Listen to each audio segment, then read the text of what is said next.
تو آج کا جو مسئلہ ہے وہ آپ حضرات کے لیے اہم ہے، اور میرا یقین ہے، میرا ایمان ہے کہ اگر آپ آمنہ کے لال میرے محبوب جناب محمد رسول اللہ صلی اللہ تعالیٰ علیہ وسلم کی پیاری باتوں کو، پیاری نصیحتوں کو سماعت کر کے سن کر ان باتوں پہ عمل کرنے کی کوشش کریں گے تو اللہ آپ کی زندگی کو بھی سنوار دے گا اور آپ کی آخرت کو بھی سنوار دے گا۔ تو اللہ کے رسول نے ہم غلاموں کے حقوق کو بھی بیان فرمایا ہے کہ شوہر کا کیا حق ہے بیوی کے لیے، ذرا غور کیجئے گا۔ حدیث پاک ہے، نبی کریم صلی اللہ تعالیٰ علیہ وسلم فرماتے ہیں اپنے غلاموں سے کہ تم میں سے ہر کوئی بندہ یہ کہتا ہے کہ میں اچھا ہوں، تم میں سے ہر کوئی بندہ اپنے آپ کو اچھا سمجھتا ہے، اپنے آپ کو اچھا کہلواتا ہے۔ میرے آقا فرماتے کہ تم میں سے اگر کوئی مجھ سے پوچھے کہ محبوبہ آپ بتائیے کہ آپ کے امتی میں سب سے اچھا کون ہے، تو میرے آقا فرماتے ہیں کہ اگر کوئی مجھ سے پوچھے کہ میری امت میں سب سے اچھا کون ہے تو میرا جواب یہی ہے کہ میری امت میں وہی بندہ اچھا ہے، وہی بندہ بہترین ہے جو اپنے گھر والوں کے لیے اچھا ہو۔ میرا آقا فرماتے وَعَنَا مِنْ آلِهِ، جو اپنے گھر والوں کے لیے اچھا ہو، اپنی بیوی بچوں کے لیے اچھا ہو۔ پتہ چلا کہ آدمی باہر تو نظروں سے کچھ اور نظر آتا ہے، باہر اس انداز میں گھومتا ہے کہ لوگ اسے اللہ کا ولی سمجھ لیں، لیکن جب گھر دیکھا جائے تو گھر کا یہ معاملہ ہوتا ہے کہ اپنی عورت کو گالی کے سوا کوئی بات نہ کرتا ہوں، اپنی بیوی کے ساتھ اچھا سلوک نہ کرتا ہوں، ظلم و ستم کرتا ہوں، لیکن جب باہر نکلے تو لوگ اسے سب سے اچھا سمجھتے ہو۔ میرے آقا فرماتے تم میں سے اچھا وہ نہیں جسے لوگ دنیا والے اچھا سمجھے، میرے آقا فرماتے تم میں سے اچھا وہ ہے جو اپنے گھر والوں کے لیے اچھا ہو، جس کے گھر والے اسے اچھا سمجھے۔ اور یہی نہیں کہا اللہ کے رسول صلی اللہ تعالی وسلم نے، میرے آقا نے فرمایا جا کے میرے گھر پہ دیکھ آؤ، جا کے میرے گھر میں پوچھ آؤ، وَأَنَا عَلَيْكُمْ خَيْرُ أَهْلِهِ، میرے آقا فرماتے کہ جا کے پوچھ آؤ میں تم سے زیادہ بہتر ہوں اپنے گھر والوں کے لیے، وَأَنَا عَلَيْكُمْ مِنْ خَيْرِهِ کہ میں تم سے زیادہ بہتر ہوں۔ میرے آقا نے صرف بتایا نہیں، کر کے بھی دکھایا ہے، فرمایا جا کے پوچھ آؤ میرے گھر والوں سے کہ ان کے لیے میں کتنا اچھا ہوں، ہے نا۔ اب ذرا دیکھیے حدیث پاک ہے، میرے آقا نے شوہروں کو حکم دیا ہے۔ میرے آقا ارشاد فرماتے ہیں یہ جو عورتیں ہوتی ہیں ٹیڑھی لکڑی ہوتی ہیں، اللہ نے اپنے حکمت کے تحت ان بیچاریوں کو عقل شعور عطا نہیں کیا، کم عقل عطا کیا ہے، ان کے اندر پوری عقل ہوتی نہیں ہے۔ اب ذرا ایک سوال آپ سے ہے، آپ کے یہاں چھوٹے بچے بھی ہیں نا، چھوٹے بچوں کو تو کوئی شعور ہوتا نہیں ہے، کوئی عقل تو ہوتی ہے نہیں اتنی۔ جب چھوٹے بچوں کے اندر اتنی عقل نہیں ہوتی ہے تو وہ کچھ نہ کچھ کام ایسے بگاڑ دیتے کہ انسان کا بہت بڑا نقصان ہو جاتا ہے، کچھ غلطیاں ایسی کر دیتے وہ کہ سامنے والے کی بہت سارا نقصان ہو جائے، غلطیاں ہو جائے۔ تو ذرا دل پہ ہاتھ رکھ کے مجھ سے کہنا کیا کبھی آپ نے اس غلطی پہ اپنے بچے کو مارا ہے؟ کبھی اس کو ڈانٹا، مارا؟ اس لیے کہ اس کو شعور ہی نہیں ہے۔ کیا کبھی آپ نے اس بچے کو مارنے کے لیے تلواریں، کلاڑی، لکڑیاں نکالی ہیں؟ نہیں نا۔ اب ذرا دیکھیے نا کہ اگر بچوں کو شعور نہیں، کوئی غلطی کر بیٹھے وہ، تو کیوں نہ ایسا کرے کہ لوگوں کی پنچایت بٹھایا جائے، لوگوں کو بلایا جائے، اس چھوٹے بچے کو لوگوں کے سامنے کھڑا کیا جائے، اس کے باپ کو بلایا جائے اور لوگوں کے سامنے اس بچے کی برائی اس کے باپ کے سامنے کی جائے، لوگوں کے سامنے کی جائے۔ کوئی کرتا ہے؟ کوئی دادا اگر اس کی بیٹی کی پوتی کی غلطی ہو تو کیا وہ اپنے بیٹے کی اولاد کو لوگوں کے سامنے جمع کر کے اپنے گھر والوں کی برائی کرواتا ہے؟ وہ جب کہو نا اس سے کیوں نہیں تم اپنے بیٹے کو، اپنے پوتے کو لے جاؤ باہر، برائی کرو اس کی، لوگوں کو جمع کرو، پنچایت بٹھاؤ، لوگوں کو جمع کرنے کے بعد برائی کرو، تو دادا فوراً کہتے نہیں خون اپنا ہے، میرے بچے کو کوئی شعور نہیں تھا، عقل نہیں تھی، غلطی کر بیٹھا، اپنا خون ہوتا ہے، اگر میں برائی کرنے لگ جاؤں گا تو پھر بات بڑھ جائیں گی۔ تو تو ذرا سوچو، جب تمہارا خون ہے، تمہارے بچے کو شعور نہیں تھا، ادھر میرے پیارے آقا نے فرمایا تمہاری عورت کو شعور نہیں ہے، تمہاری عورت کا عقل کامل نہیں ہے۔ جب تمہاری عورتوں سے غلطی ہو جائے تو لوگوں کو بلا کر پنچایتیں بٹھا کر اس عورت کی برائیاں اس کے باپ کے سامنے نہ کیا کرو۔ میرا آقا فرماتے ہیں تم لوگ تو حد کر دیتے ہو، اتنی برائیاں تم لوگ کرتے ہو اس عورت کے باپ کے سامنے، اس بچی کے باپ کے سامنے، اس بچی کی اتنی برائیاں کرتے ہو اور اتنی سخت زبانیں لوگوں کے سامنے اس بچی کے باپ کے لیے استعمال کرتے ہو کہ اگر وہ باتیں، وہ الفاظ اگر تمہارے بچوں کے لیے استعمال کی جائے تو تم اسے برداشت نہ کر سکو، تم اس باتوں کو اپنے لیے قبول نہ کر سکو، لیکن تم ان باتوں کو اس بچی کے باپ کے لیے استعمال کرتے ہو، اس بچی کے عیبوں کو، برائیوں کو لوگوں کے سامنے کھولتے ہو، اس بچی کے باپ کو لوگوں کے سامنے رسوا کرتے ہو۔ میرا آقا فرماتے کہ جب تم اپنے گھر والوں کے لیے پسند نہیں کرتے تو دوسرے کے لیے بھی پسند نہ کیا کرو۔ اور میرے آقا نے کیا فرمایا، یہ ٹیڑھی لکڑی ہوتی ہے، میرے آقا فرماتے ہیں اگر تم اسے سیدھا کرنے جاؤ گے نا ٹوٹ جائیں گے۔ صحابہ فرماتے ہیں کہ محبوبہ پھر کرے کیا؟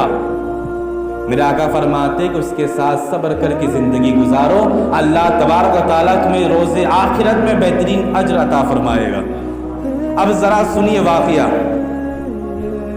ایک اللہ کے ولی تھے اور اللہ نے انہیں یہ کرامت عطا فرمائی تھی کہ یہ جو بے زبان جانور ہے نا، وہ سارے جانور ان کے تابع تھے، وہ سارے جانور ان کی فرمانبرداری کرتے تھے، ان کی باتیں سنتی تھی۔ ایک جوان کے کانوں تک جب یہ بات پہنچی کہ فلاں شہر میں، فلاں گاؤں میں، فلاں قصبے میں ایک خدا کا نیک بندہ ہے، ایک اللہ کے ولی ہے، اللہ نے انہیں یہ کرامت عطا فرمائی ہے، یہ قدرت اللہ نے انہیں عطا کی ہے کہ بے زبان جانور بھی ان کے تابع ہے اور وہ شیر کے اوپر سواری کرتے ہیں، اور وہ شیر کے اوپر سواری کرتے ہیں۔ تو اس بندے کے، اس جوان کے دل میں خیال آیا کیوں نہ اللہ کے اس نیک بندے سے ملاقات کروں۔ تو اس نے کئی دنوں کا سفر کر کے اس فلاں شہر، فلاں گاؤں، فلاں بستی میں جب وہ پہنچا، لوگوں سے معلوم کیا کہ اللہ کے ولی کا گھر کہاں ہے، لوگوں نے گھر کا پتہ بھی بتا دیا۔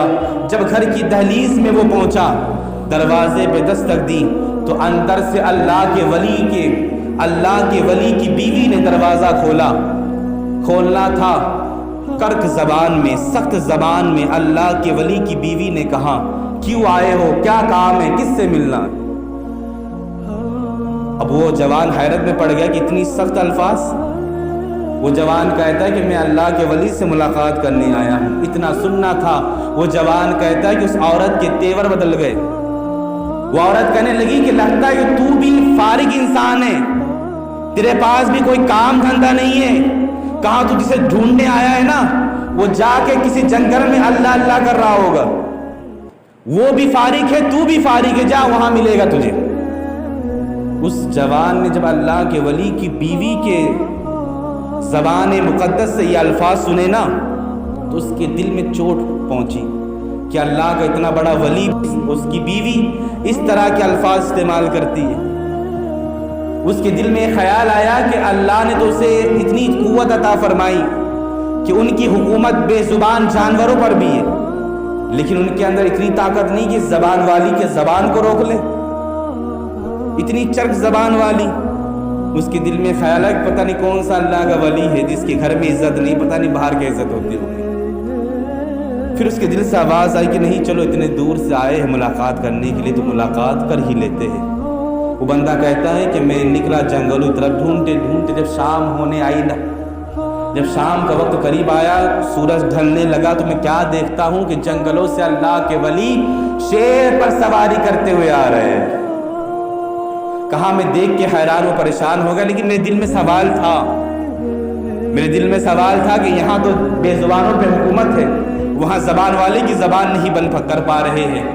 فرماتے کہ میں نے ان سے کچھ کہا نہیں، جب میں نے ان سے سلام پیش کیا انہوں نے سلام کا جواب دیا۔ شیر سے نیچے اتر کے فرمایا مجھ سے کہ بیٹا، میری جو بیوی ہے نا وہ بہت سخت مزاج والی ہے، اس کی زبان تھوڑی چرک ہے، سخت زبان استعمال کرتی ہے، اگر میں اسے رکھوں نا اگر میں اسے طلاق دے دوں رکھوں نہ تو کسی کے ساتھ اس کا گزارا ہو سکتا نہیں، کوئی اسے رکھے گا بھی نہیں، لیکن میں اسے رکھتا ہوں۔ اگر میں چھوڑ دوں گا تو اس کی زبان کی وجہ سے کوئی اسے رکھے گا نہیں۔ جوان کہتا کہ میں نے کچھ نہیں کہا کہ میں آپ کے گھر سے مل کے آیا ہوں، آپ کی بیوی کی باتیں سن کے آیا ہوں۔ وہ جوان سمجھ گیا کہ اللہ کے ولی دل کے حالات کو بھی جانتے ہیں، اور اس لیے میں اکثر کہتا ہوں کہ جب کسی عالم کی بارگاہ میں جایا کرو تو زبان کو سنبھال کے جایا کرو، اور جب کسی اللہ کے ولی کی بارگاہ میں جانا ہو تو دل کو سنبھال کے جایا کرو، اس لیے کہ اللہ کے ولیوں کی نظر تمہارے دلوں پر ہوتی ہے۔ فرمایا کہ میں نے کچھ نہیں کہا کہ مل کے آیا ہوں، کیا ہوا ہے؟ ڈائریکٹ انہوں نے اپنی بیوی کی باتیں شروع کر دی۔ فرمایا کہ اگر میں نہیں رکھوں گا تو کوئی رکھے گا نہیں۔ اور پھر انہوں نے ایک جملہ کہا، فرمایا بیٹا تم جو دیکھ رہے ہو نا، اس شیر کے اوپر سواری میں کر رہا ہوں، اللہ نے ان بے زبان جانوروں کو میرے تابع کر دیا ہے، یہ میری عبادتوں کی وجہ سے نہیں ہے، یہ میری ریاضتوں کی وجہ سے نہیں ہے۔ وہ جوان کہتا ہے پھر کس وجہ سے؟ تو اللہ کے ولی فرماتے کہ میں اپنی بیوی کی زبان کو برداشت کرتا ہوں، اس لیے اللہ نے مجھے بے زبانوں پہ حکومت عطا فرما دی ہے۔ اپنی بیوی کی زبان کو برداشت کرتا ہوں، صبر کرتا ہوں، اس کے ساتھ بھلائی کے ساتھ زندگی گزارتا ہوں، تو اللہ نے میرا یہ مرتبہ بلند فرمایا ہے۔ تو اللہ کے رسول نے کیا فرمایا کہ ٹیڑھی ہڈی سیدھی کرنے جاؤں گے تو ٹوٹ جائیں گی، بھلائی کے ساتھ صبر کے ساتھ رہو۔ اب ذرا حدیث سے پاک سنو، حضرت عمر بن خطاب رضی اللہ تعالیٰ عنہ، کون عمر؟ جن کو میرے نبی نے دعا میں مانگی، وہ عمر جس کے اسلام قبول کرنے پر آسمان کے فرشتوں نے خوشیاں منائی، وہ عمر جسے دیکھ کر شیطان بھی راستہ بدل لے، وہ عمر جس کی حکومت مصر فارس کسرا، اسی عمر کی حکومت میں ایک غریب صحابی تھے اور ان کا نکاح کسی مالدار قبیلے میں ہو گیا۔ اور آپ کو معلوم ہے کہ جب لڑکی والے مالدار ہو، 4-5 بھائی ہو، تو پھر تو عورت کے تیور ہی بدل جاتے ہیں۔ اگر کچھ شوہر کہہ دے تو اس کے بھائی مارنے کے لیے آ جاتے ہیں۔ تو اب بڑے قبیلے میں نکاح ہوا، بیچارے غریب صحابی، عورت جو بھی کہتی صحابی رسول برداشت کرتے، دب کے رہتے، اس لیے قبیلہ ان کا بڑا، ان کا قبیلہ چھوٹا۔ تو حد ہو گئی ایک مرتبہ، جب وہ برداشت نہ کر سکے تو ان کے دل میں خیال آیا کہ کیوں نہ میں عمر ابن خطاب کی بارگاہ میں اپنی بیوی کی شکایت کروں۔ اس لیے کہ 1-2 دن کی بات تو انسان برداشت کر لیتا، لیکن ہمیشہ۔ تو عمر ابن خطاب کی بارگاہ میں جب پہنچے، دروازے پہ انہوں نے دستک دی، جیسی دستک دینا تھا انہوں نے جب کان لگائی تو کیا سنتے کہ اندر عمر ابن خطاب کی بیوی کی چلانے کی، ڈانٹنے کی آوازیں آ رہی ہے۔ عمر ابن خطاب کی بیوی اپنے شوہر عمر ابن خطاب کو، جن سے ہر انسان ڈرتا ہے، اس جری، اس بہادر آدمی کو ان کی بیوی ڈانٹ رہی ہے۔ ان کی بیوی عمر ابن خطاب سے کہہ رہی ہے کہ تم دن بھر مسجد میں رہتے ہو، نماز پڑھتے ہو، لوگوں کے مسئلے کو حل کرتے ہو، شام ہوتی ہے میں تمہارے انتظار میں رہتی ہوں، شام ہوتی تو امت محمدی کی خدمت میں نکل جاتے ہو، ایک وقت میرے لیے تم نکالتے نہیں۔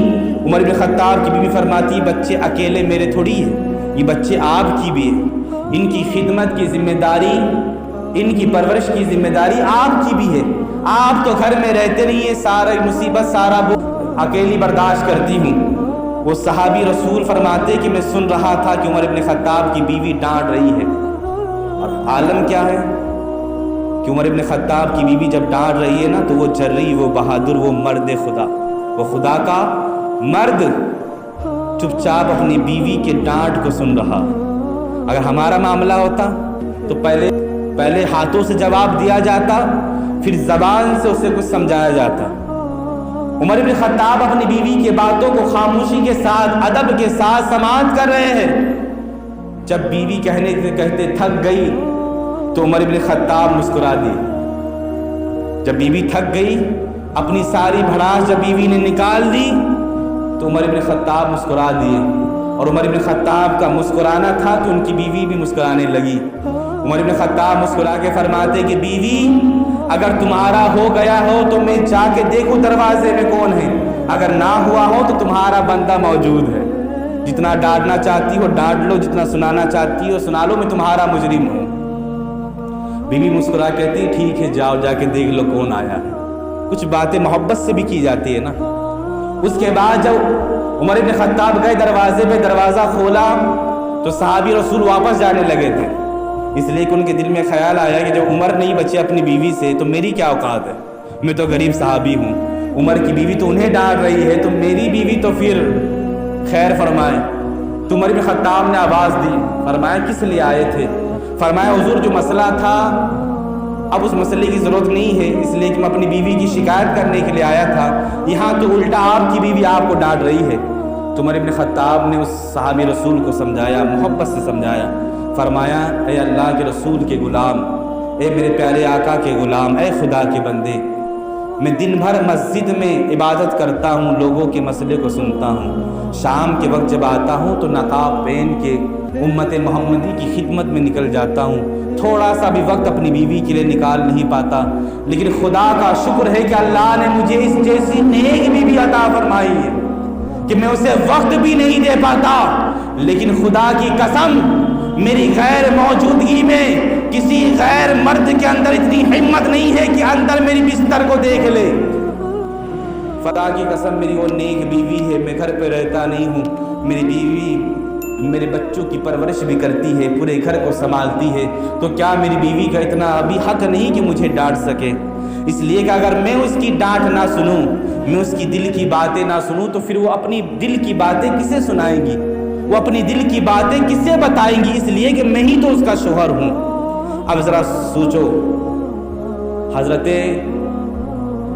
اعلیٰ حضرت کے والد گرامی فرماتے اپنے مریدوں سے کہ مجھے دعا مانگنے کا ڈھنگ، دعا مانگنے کا طریقہ میری بیوی نے سمجھایا، میری بیوی نے سکھایا۔ مرید فرماتے ہیں حضور وہ کیسے؟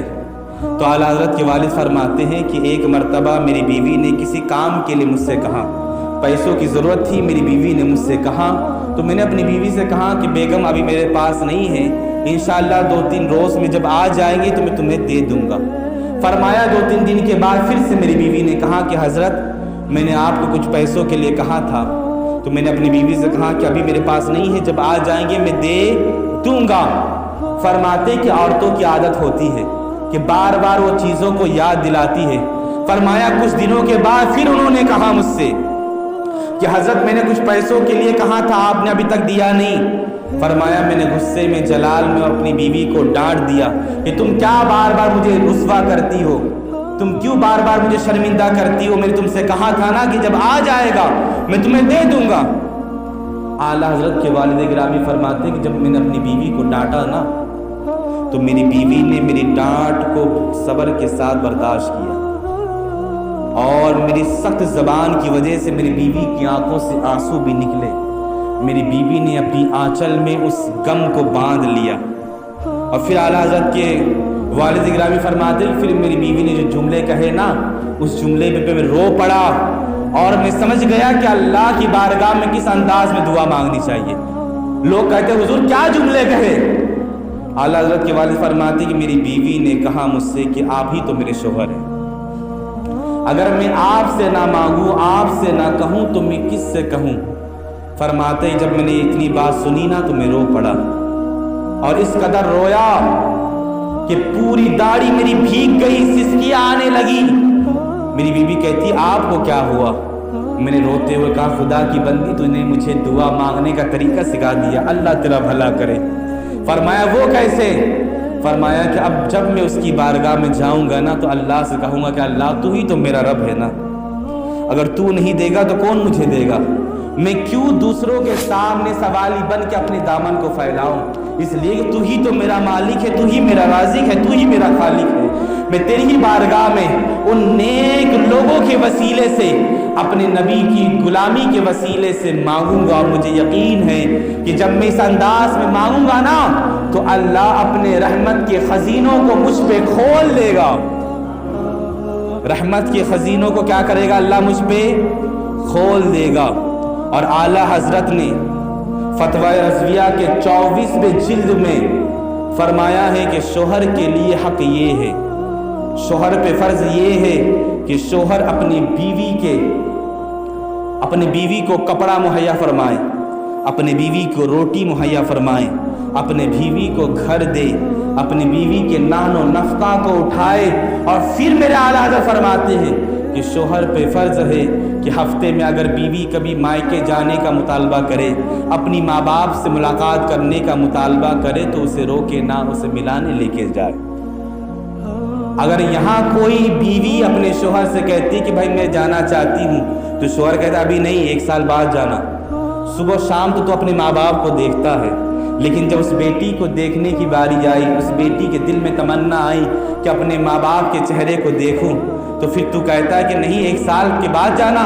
روزانہ تو اپنے ماں باپ کے چہرے کی زیارت کر کے ثواب سے مالا مال ہو، جنت کا حقدار ہو، لیکن جب اس بیٹی کی باری آئی تو تو کہتا ہے کہ نہیں ملنا، تو پھر تو بھی نہ ملا کر اپنے ماں باپ سے۔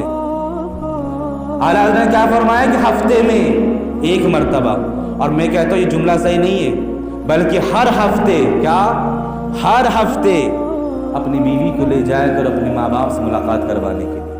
اب ذرا غور سے سننا میری باتوں کو، کیا فرمایا کہ ہر ہفتے۔ اب مجھے ذرا یہ بتاؤ کہ بیٹے ماں باپ سے زیادہ محبت کرتے ہیں کہ یہ بیٹیاں اپنے ماں باپ سے زیادہ محبت کرتی ہیں؟ کون محبت کرتے زیادہ؟ بیٹے محبت کرتے ہیں کہ بیٹیاں؟ بیٹیاں نا۔ اس بات کو آپ مانتے بھی ہو، جانتے بھی، اس کے بعد بھی اس رحمت کو روکتے ہو، تمہیں جانا نہیں ہے۔ اور تو اللہ خیر فرمائے، بس سن لے، 2-3 منٹ کی بات ہے، اللہ خیر فرمائے ان لوگوں کی کہ ان لوگوں کی تو عزت نہیں ہوتی سسرال میں۔ پتہ نہیں ان لوگوں نے عزت کو کون سی شے سمجھی ہے جو بازاروں میں نہیں ملتی ہے۔ کہتے میں تمہارے یہاں جاتا ہوں تو میرا پروٹوکول ہی نہیں ہے، تمہارے ماں باپ تو ہار لے کے، پھولوں کی مالا لے کے باہر میں استقبال میں نکلتے نہیں ہیں، میرے لیے طرح طرح کے پکوان میوے بناتے نہیں ہیں، میری صحیح طور پہ میری خدمت کرتے نہیں، تو ہم کیوں جائے؟ آپ کو معلوم ہونا چاہیے یہ بات آپ کے سمجھ میں آئیں گی نہیں ابھی، اور میرا یقین ہے کہ جتنی خدمت یہ بیٹی کے گھر والے داماد کے لیے کرتے کوئی نہیں کر سکتا، کوئی نہیں۔ اس لیے کہ میرا تجربہ بھی ہے، جب میں دور طالب علم میں تھا نا تو دیہات میں اکثر میں رک جاتا تھا، اس لیے کہ شہر یو پی سے یہاں آؤ تو 2 دن کا سفر ہے، تو میں وہیں رک جاتا تھا، آتا نہیں تھا گھر پہ۔ تو وہاں پہ ایک دیہات تھا، اس دیہات میں اکثر میں جایا کرتا تھا، کچھ دوستار بھی تھے میرے وہاں پہ۔ تو اس دیہات میں ایک غریب گھر بھی تھا، جب داماد آئے نا تو 1 کمرہ تھا، ان لوگوں نے، ماں باپ نے اپنی بیٹی کو، اپنے داماد کو گھر میں بستر پہ لٹایا، خود باہر کھٹیا ڈال کے سو رہے تھے۔ جب رات میں میری گزر ہوئی وہاں سے تو میں نے کہا کہ اماں کیا بات ہے باہر سو رہی ہو؟ تو کہنے لگے حضرت داماد جی آج گھر پہ آئے ہیں تو اس لیے ہم لوگ ان کی خدمت میں باہر سوئے ہیں۔ جب میں جانے لگا تو انہوں نے پلٹ کے مجھ سے کہا کہ حضور آپ نے کھانا کھایا کہ نہیں؟ میں کبھی کھانا کھانے جا ہی رہا ہوں۔ فرمایا کہ آج اللہ نے اس غریب کے دسترخوان میں بھی نعمتوں کا نزول فرمایا ہے، اگر آپ پسند کرے، ہماری داماد کی برکت کی وجہ سے ہم نے کچھ اچھا کھانا بنایا ہے، اگر آپ پسند کرے تو 2-3 لقمے تناول فرما لیں۔ تو میں نے مسکرا کے فرمایا کہ اماں غریب انسان وہ نہیں ہوتا جس کے پاس مال و دولت نہ ہو، غریب انسان وہ ہوتا جو دل سے غریب ہو، ہزاروں روپیہ اس کے پاس ہو لیکن دل سے لٹانے کی توفیق نہ ہو تو وہ غریب ہے۔ جب دسترخوان لگانا تو کیا تھا؟ دیسی مرغا، بکرا۔ غریب ہے لیکن داماد کی اتنی خدمت کرتے ہیں۔ یہ بات لوگوں کو کب معلوم چلتی معلوم ہے؟ جب ان کی بیٹیاں ڈولی پہ بیٹھ کر ودا ہوتی ہے نا، تب ان کا دل تڑپتا ہے، تب ان کے دل سے آواز آتی ہے کہ کبھی کبھار میری بیٹی ملنے کے لیے آ جایا کرے۔ جب تمہارا مسئلہ تھا تم تو سال بھر جانے نہیں دیتے تھے، لیکن جب اپنا مسئلہ آیا تو دل دکھتا ہے نا۔ اس لیے کہ بیٹی جیسی دنیا میں کوئی چیز ہے نہیں، اللہ کی رحمت ہے۔ اب ذرا آخری جملے میرے سن لو، پھر میری تقریر ختم، اور مجھے امید ہے آپ سے کہ آپ ان باتوں پہ عمل کرو گے۔ میرے پیارے آقا جناب محمد رسول اللہ صلی اللہ تعالیٰ علیہ وسلم ارشاد فرماتے کہ کبھی بھی اپنی عورت سے، اپنی بیوی سے بغض نہ کرنا، کبھی بھی اپنی بیوی سے نفرت نہ کرنا، کبھی بھی اپنے دل میں اپنی بیوی کے لیے بغض پیدا مت کرنا، کبھی بھی نفرت پیدا مت کرنا۔ اور حد کر دی میرے آقا نے، حد کر دی حضرت خدیجہ الکبریٰ رضی اللہ تعالیٰ عنہا کے شوہر نے، حد کر دی میرے پیارے آقا آمینہ کے لال نے۔ اور کیا ہی پیارے الفاظ میرے آقا فرماتے ہیں، میرے آقا فرماتے کہ اگر تمہاری بیوی کی کوئی بات تمہیں پسند نہ آئے، تمہاری بیوی کی کوئی بات تمہیں بری محسوس ہوتی ہو، بری لگتی ہو، تو میرے آقا فرماتے پھر ڈھونڈو، پھر تلاش کرو، تمہاری بیوی میں کوئی ایسی بات بھی ہوگی جو تمہیں اچھی لگتی ہوگی، تمہاری بیوی کے اندر کوئی ایسی بات بھی ہوگی جو تمہیں اچھی لگتی ہوگی۔ فرمایا ڈھونڈو، تلاش کرو، کوئی نہ کوئی بات تمہیں ایک ایسی مل جائے گی جو تمہاری بیوی کے اندر تمہیں اچھی لگتی ہوگی۔ میرے آقا فرماتے اسی بات کو اچھا سمجھتے ہوئے اس کے ساتھ زندگی گزار لینا، اللہ تمہارے لیے جنتوں کے دروازوں کو کھول دے گا۔ میرے آقا فرماتے کہ اگر یہ باتیں ڈھونڈنی ہو نا تو نفرت کے اور بغض کے عینک کو ہٹانا پڑے گا، چشمے کو ہٹانا پڑے گا، اور محبت کے چشمے کو لگا کے ڈھونڈنا پڑے گا، تب یہ باتیں ملتی ہیں۔